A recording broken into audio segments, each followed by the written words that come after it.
Hello to my Newcastle family and welcome to another video. Done a lot of research here on Elanga and Joao Pedro. I'll be giving you some clips, analysing them, talking about them, what they can bring to the side. It's going to be really exciting. We'll look at the reports as well and the latest news regarding them too. But before I begin, if you are new here, please hit the subscribe and like as well, it'd be greatly appreciated. But let's just get into the news basically. And according to the Mail Sport, Newcastle United have launched a move to sign Anthony Elanga. The 23-year-old Swedish international has impressed since joining Forest, but the club would only consider offers around 50 million. And it's not just the Mail, there's been other reports coming out as well from journalists close to Newcastle talking about this deal advancing a little bit with Elanga's desire. He's already had that relationship with Isak. He talks about joining Newcastle last summer too. It's quite advanced, I think, more advanced than even the media is saying. Also, in regards to Joao Pedro, this one has moved quite forward too in terms of Newcastle are looking to agree personal terms with Joao Pedro. Would suggest they're happy to pay the fee. And you know what? I don't mind it whatsoever. I feel like it is a great signing if they can get it over the line, to be honest. And this is where I come in. I've done the research, I've looked at the clips, and I feel as though, I've got next to me the notes as well here. And yeah, I feel as though both players can really elevate them. And I kind of put out my thoughts straight away on Twitter when I saw both of those news come out. And I talked about Joao Pedro being a UCL level talent with top movement and close control around the box. I think his decision making is class as well. I feel as though he's really underrated because people see the penalties, but they don't understand the player. He really can change the game against those low blocks, mid blocks. He's a destroyer against that sort of opposition. And Anthony Elanga is perfect for Eddie Howe in the sense that he just adds the transitional threat. And that's what Eddie Howe wants to do. Maximize transitional threat, because Newcastle, when they have that threat on the break, are really, really dangerous. Also, Newcastle fans, please make sure to follow the Twitter. I talk about you guys' club quite a lot and other clubs as well whenever there's news surrounding you. But yeah, let's look at my notes, and we are firstly going to look at Anthony Elanga. And the first thing we're looking at is his box movement and his burst of pace. So here is the goal against Aston Villa. It's the movement here. This is what Anthony Elanga will give you. In the box movement, the recognition of where the space is. Here in this screenshot as it's paused, look at where Anthony Elanga is. This guy is in the top 1% of athletic profiles, in my opinion. His base in terms of how athletic he is, how strong he is, the power he has in his running, it gives him that extra yard, where he can lack in technical quality. It's made up in how athletic he is, and that's very rare for a lot of players. You either have one or the other, or you have one of them and it can't be saved. But in his lack of technical ability, which isn't that low, but it is a lot lower than maybe other players within his bracket, he makes it up with the athleticism and the burst. Look at that. Look at the movement. He's gone. He's gone. And this thing against low blocks, against teams sitting back, having your right winger able to create that separation, have that movement, is pivotal. It's absolutely pivotal, really is. Any opposition would struggle to stop this sort of movement and recognition of space that Anthony Elanga has. But now let's get on to my next notes, and it's the way he receives the ball inside, the sharp turn and the final ball. One of my favourite clips when we're talking about Elanga. As you'll see, most of these clips are going to come from the right-hand side because that's where we expect him to play for Newcastle. But just have a look at this. He wants that ball. Look how quick that turn is. Straight in and across the box. We talk about Newcastle being quite a fast-paced team. Elanga will suit that. He's so used to having quick actions. Once he receives that ball, look at how sharp the turn is. Look at how sharp it is. Wow. One little turn out his feet, he puts into the box. Everything is quick. His body moves as quick as his mind. And that's something which is quite impressive with the player. Yes, you can have all the technical attributes and all the physical attributes, but does that work as quick as the feet down below? And with Anthony Elanga, what is good in his development is it's starting to click into gear in terms of his recognition of his mind and what happens in his mind is happening with his feet as well. And that was a really nice moment in which Hudson-Odoi should have done a lot better. And the next one is the transition goal against Chelsea. This is just recognition that he can work in an Eddie Howe team. The recognition of the space and just the speed to get there. He's just one of those players where once he gets going, you can't stop him. You've got that on the left with Gordon. You would get that on the right with Elanga. He's gone. He's gone. Nobody's catching Elanga once he gets that extra yard on you. And that will add so many goals to the right-hand side for Newcastle United. Just beta for that.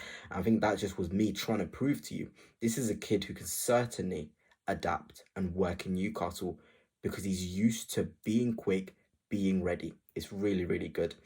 Next, we'll talk about another aspect. This is out of possession work ethic. And this is really good. Look at that. That's a Spurs mistake. He's there. He's ready. He's pounced. So we're talking about Newcastle away, one of the hardest fixtures for me. You know me, I'm an Arsenal fan. I hate going to Newcastle away. Elanga will fit the way you guys want to play at home. And also away as well. You guys aren't no scrubs. You go to away grounds and you want to press. You want to be high up the pitch. Look at how sharp Elanga was. Murphy, he's a great presser in himself, but Elanga, due to his physical attributes, due to his speed and his spring in the press, if he recognises it, he just needs a bit of coaching. You know, he's not the perfect player, but coach him a bit on when to time the press, and you've got someone who's going to kill you. Thinking about Gordon, Isak, you've got Joe Linton, you've got Tonali, and you've got Elanga. Guys that are willing to press. It's really, really impressive. Look at that. You don't even see him in the picture, and he's already made the press and won the ball back. It's impressive. It certainly is impressive. Now, we're going to talk about his ability on his left foot. Because great, you know, he's similar in a profile to Anthony Gordon. But I feel like people don't understand how good he is with his left foot and how controlled he is with his left foot. Look at this action. Left foot, right foot, left foot, right foot. This is so good. You don't understand the technical level you need to have to be able to dribble off of your left foot and your right foot. Have a look at this. Look at how he touches the ball. It allows him to go on the inside or the outside. Because we know obviously his right foot is his stronger foot. But having the ability to dribble off your left, it keeps the defender guessing. Oh, is Anthony Elanga going to cut in? He's done it before where he's cut in and got a shot off and scored. All right, let me show him to the right hand side so he goes on his right foot. You can't do that because he can go on his left foot. He has that ability to be confusing to the opposition, and I don't see it enough. That's probably the biggest thing with him in terms of his development. Can you do this left foot, right foot, and come on your left more to be more unpredictable? But he's still young, 22, 23. Eddie Howe can teach this in him, but this was probably my most impressive Elanga clip in terms of his dribbling, because he's a great dribbler, but he can use both feet when he's dribbling, and that's really, really going to mess defenders up, and it has done in the Premier League and contributed to a really, really nice season for him. But enough about Anthony Elanga. I'm noticing I'm going way over time and what I thought, but there's just so many things you can talk about with Elanga, and it's obviously the base is there. He's not a complete player, by the way. I'm not saying that by any stretch of the imagination, but the fundamentals are there, and you're hitting a player now where he's getting it. Like I've said, the mind, the feet is starting to align, and that's dangerous for a player with the ability of Elanga. But now let's look at my notes here with Joao Pedro, and the first thing we're going to look at is that 1v1 manipulation in the box. Just have a look at this clip. One of my most favourite clips with Joao Pedro as well. It's the shift, it's the body, it's the Brazilian. Once Joao Pedro is in the box, don't touch him. You don't touch him. You can't touch him. He's so light on his feet. You know, he's almost like a dancer. You know, those people who are so good with the ball at their feet in these positions, you can't gamble him to go on his right foot or his left foot because he's equally strong on both. And when we're talking about Newcastle United and improving them against low blocks, this ability to be so good 1v1 is going to help miles, miles, miles and miles in terms of how good this team can get. That one player who in the box can go either way and put a ball like that into the box. Here it is again. Come to press him. Is he going on his right, on his left? This is invaluable. Talking about Gabriel Jesus when he came to Arsenal, he can have that similar impact. Just make sure most of his touches are in the box and in and around the 18-yard area. Then you've got a player. Now we're going to look into the roaming element of Joao Pedro, because I like to call him a floater, somebody who will operate in many zones of the pitch and close to the box. Just have a look at these. They're two clips together. He's comfortable to come over to this side and look at that for a ball into the box. It's really good. Here again, recognizes the space and has the quality to execute a ball into the box. This is off the left and this is off the right. So when I'm talking about Joao Pedro, he's a second striker, works off of a proper 9 like an Isak. Look at this. Again, on the right, he's comfortable. Just think about the rotations he can have with an Isak, with a Gordon, with an Elanga. He's so good and so tricky in different elements of the pitch that it's second nature to him. It really is. He recognizes the space, he'll go into the space. Give him the freedom and you will reap the rewards with a player like Joao Pedro. But let's get moving, and we're going to look at Joao Pedro's passing. I feel like this is another underrated element of Joao Pedro in terms of he's a player who can receive the ball, turn, then make a pass. And this is a killer against the low blocks. Here it is. This is Manchester City, by the way. He receives, he's already turned, and his first action is, it's invaluable here.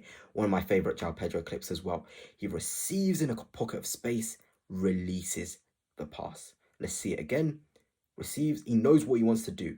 Those players, again, the mind and the feet aligned. With Elanga, it's almost there. With Joao Pedro, it's already there. In terms of how consistent he is in recognizing, okay, there's space there.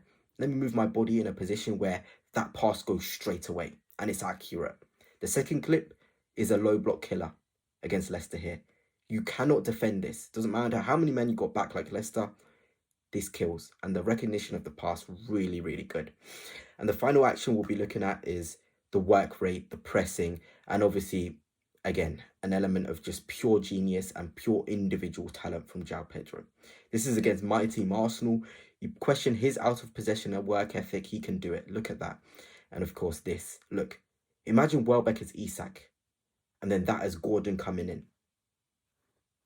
It's simple. The plan is there, Newcastle fans. It really is there in terms of how they can play with Joao Pedro. Let's play it again. The pressing, that element, there's question marks about it. He can do it. Brilliant challenge. Here, the quality, the link up. This is why he's a second striker. Off of an Isak, having runners as well, he'll do it. Low block, mid block, you can't stop that. You can't. Anyway, finally, we'll look now into the lineup. And I know I've talked about Gordon quite a lot, but I actually think signing an Elanga and a Pedro could spell the end of a Gordon. And I don't want you Newcastle fans to shoot the messenger here. I have no inside info whatsoever. But I just think I've seen reports as well. Eddie Howe's comfortable in going to a 4-2 striker formation. Pedro's best position is a second striker. You bring in Elanga, he has that right wing, he's natural there. You then think, okay, off of the left, you don't want to drop Joelinton, because Joelinton provides that lack of pressing that Joao Pedro wouldn't provide. He's great in terms of his work rate, but in terms of recognizing when to press, how to press, he still needs work, especially to the level Newcastle like to do it. So we'd love to keep Joelinton in there. Lewis Hall, left back, obviously, he'll hold the width. This is in possession for Newcastle. Hall will hold the width. Pedro can play as close to Isak as possible as that left winger, but in hindsight, he's actually a second striker. Elanga will hold the width as the winger on the right. Then you've got Tonali, Bruno, Joelinton, Botman, Shah, and Livramento. I really think Joao Pedro's signing could spell that end to Gordon going to Liverpool if Liverpool sell Diaz. If not, great. Joao Pedro can occupy the Joelinton role, and then Gordon can occupy the Pedro role. No problem about it. But I really think we could see something like this going into the season if Gordon, the reports are right about him wanting to return to Merseyside. But anyway, Newcastle fans, hope you've enjoyed my breakdown about both players. Think both are quality, will definitely elevate you guys. But yeah, be patient, be excited. You guys are going on the right path.